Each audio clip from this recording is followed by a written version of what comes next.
Կարկուտի հարվածի տեղ է։ Օհանավանցի ֆերմերի խնձորի այգին Արագածոտնի նախալեռնային գոտում կարկուտից է միշտ տուժում, այգեգործն էլ միշտ վախը սրտում։ Այս տարի էլ մարտ-ապրիլ ձգեցին, բայց կարկուտն իր սև գործն արեց մայիսին։ Սպասում է իմի 30 տոննա բերք, բայց երևի 300 կիլո այս պահին բերք չի մնացել։ Նույնը անցած տարի։ Հակակարկտային Կայան գյուղի տարածքում մեկի տեղը մի քանիսը կա։ Ոչ մի օգուտ չկա այդ կայաններից։ Այգեգործը պետությունից նոր լուծումներ է ակնկալում ու խոր հոգոց քաշում, այս տարի էլ մնաց ձեռնունայն։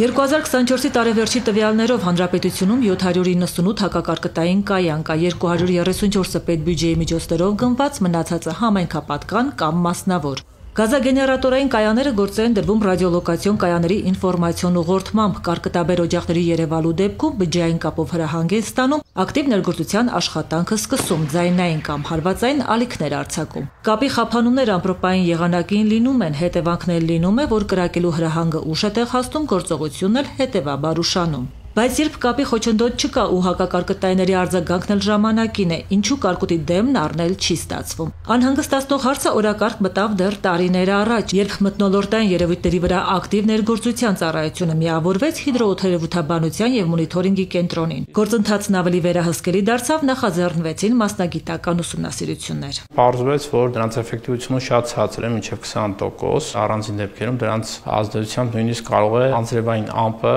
դառնալ կարկտային ամպ։ Իրավիճակի անաչառ ու ստույգ գնահատականի համար դիմել են նաև համաշխարհային օթերևութաբանական կազմակերպությանը, որին անդամակցում է 195 երկիր։ Համաշխարհային օթերևութաբանական կազմակերպության ակտիվ ներգործության աշխատանքների խումբը նույնպես համակարծիք է, որ այդ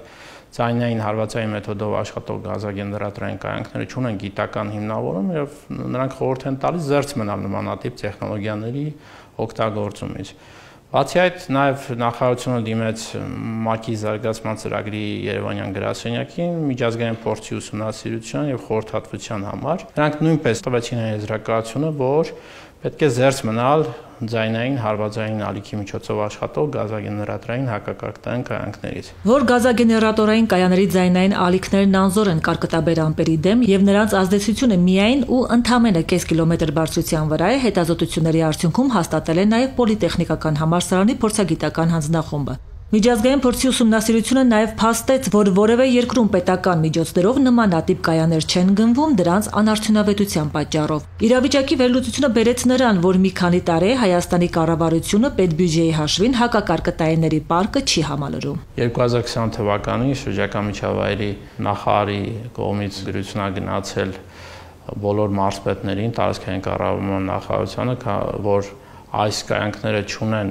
բավարար էֆեկտիվությունը եւ առաջարկվել է, որպեսզի սուբվենցիոն ծրագրերում չներառվեն հակակարկտային կայանքներ եւ 20 թվականից սկսած պետության կողմից սուբվենցիոն ոչ մի ծրագիր չի ֆինանսավորվել հակակարկտային կայանքների ուղղությամբ։ Հիմա ելքեր են դիտարկվում կարկտաբեր ամպերի դեմ պայքարի նոր մեթոդ ընտրելու, տեսադաշտում է միջազգային փորձը, էֆեկտիվ առաջարկները, գործակցություն կա բուլղարական ընկերության հետ, որը հաջողված պրոյեկտներ ունի Բալկանյան երկրներում, Արգենտինայում։ Ներկայումս մեր միջազգային գործընկերների հետ քննարկումների արդյունքում եկել ենք եզրակացության, որ լավագույն մեթոդը, որը ունի գիտական հիմք, հրթիռային կամ ինքնաթիռային մեթոդն է ակտիվ ներգործության աշխատանքների։ Մշակովի հեկտարները կարկուտի վնասներից ապահովագրելու ամենահուսալի տարբերակներից են շարունակում մնալ նաև կարկտապաշտպան ցանցերը։ Կառավարությունը արտոնյալ պայմաններով խրախուսում է, որպեսզի մեր երկրում ավելի մեծ մակերեսներ ընդգրկվեն ապահով ծածկի տակ, մինչև կընտրվի ու կգործարկվի համակարգային լուծում պիրկ ու վնասաբեր սառցահատիկների դեմ պայքարում։ Մինչև անցած տարի ինտենսիվ այգեգործության ծրագրով կարկտապաշտպանները հասանել էին սուբսիդավորվող վարկերով, ֆերմերներին ընդառաջ գնալով պայմանները վերանայվեցին, բարելավվեցին։ 2024 թվականին կառավարությունը ընդլայնեց ծրագիրը եւ ներդրվեց փոխհատուցման բաղադրիչը, առանձնացվեցին 271 կարկտի նկատմամբ առավել վտանգավոր բնակավայրերը եւ այդ բնակավայրերում հակակարկտային ցանցերի ներդրման դեպքում կառավարությունը փոխհատուցում էր ծախսերի 75%-ը։ Այս տարի արդեն նոր որոշմամբ ծրագրում ներառվեցին մնացած բնակավայրերն էլ ծախսերի 50%-ի փոխհատուցման պայմանով։